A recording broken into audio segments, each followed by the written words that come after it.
Harper Audio presents What I Love About You by Rachel Gibson, performed by Emma Bates.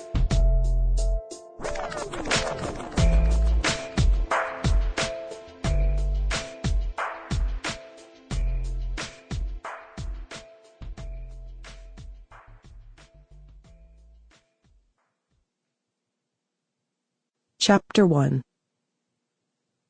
It's just us. Grab me by the neck and swallow me whole. Blake Junger wrapped his hands around the thick arms of the Adirondack chair and pushed farther against the back. Desire twisted his stomach and his muscles hardened. He let out a slow, ragged breath and turned his gaze to the smooth lake. Spiky pine and ponderosa threw jagged shade across his lawn, the wet sandy beach, and the wooden dock floating on the emerald lake. The tops of the trees swayed in an unusually warm October breeze, and the scent of pine forest filled his nose so strong he could almost taste it. "You're living in God's country now," his realtor had told him when he'd moved into the house in Truly, Idaho, a little over a week ago. The home was 4,000 square feet of beautifully crafted wood, its floor-to-ceiling windows reflecting the emerald lake, the deeper green forest, and the brilliant blue sky. It sat on the edge of a small development of homes and had 5 acres of dense forest on the undeveloped side. He'd needed a place, a lair, a place to invest a pile of money with good tax benefits. He'd seen this multi-million-dollar property on a realtor site, and he'd called and made an offer from his mother's pool deck in Tampa.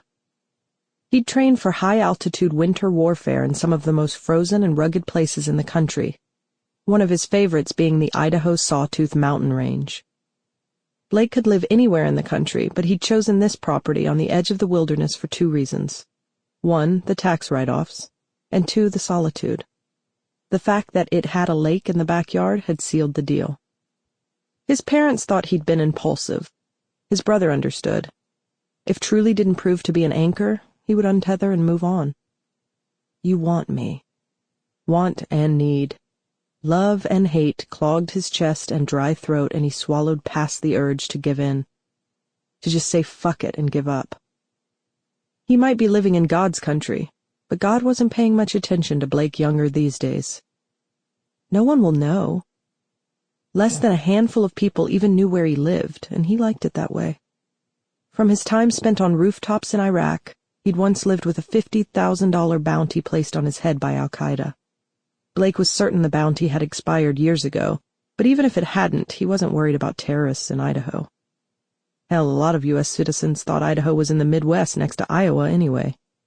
He was much more worried that his well-intentioned family would pop up and camp out in his living room, watching to make sure he didn't fuck up and end up on his face somewhere. "I'll warm you up. Make you feel good." Blake returned his gaze to a bottle sitting on the wood cable spool a few feet from his left foot. Sunlight touched the neck and shone through the amber liquid inside. Johnny Walker. His best friend. The constant that never changed. The one thing in the world he could count on. The hot splash in his mouth, the kick and punch to his throat and stomach, the warmth spreading across his flesh and the buzz in his head. He loved it. Loved it more than friends and family, more than his job and latest mission, more than women and sex. He'd given up a lot for Johnny. Then Johnny had gone and turned on him. Johnny was a big lie. "I'm not the enemy." Blake had faced enemies before, in Iraq, Afghanistan, Africa, and too many shithole countries to count. He'd faced and conquered those enemies. He had a footlocker full of medals and commendations. He'd been shot twice, had screws in his knee, and had fractured his feet and ankles more times than he could recall. He'd served his country without regret or remorse. When he retired from the battlefield, he thought he'd left the enemy behind, thought he was done fighting. But he was wrong. This enemy was deeper and darker than any he had faced before. "You can stop after one drink." It whispered lies and plagued his waking hours. It lived in his soul. It had a bounty on his life, a bounty he couldn't ignore. There was no getting away from it, no leave, no passes, no stand-down time. Sample complete. Ready to continue?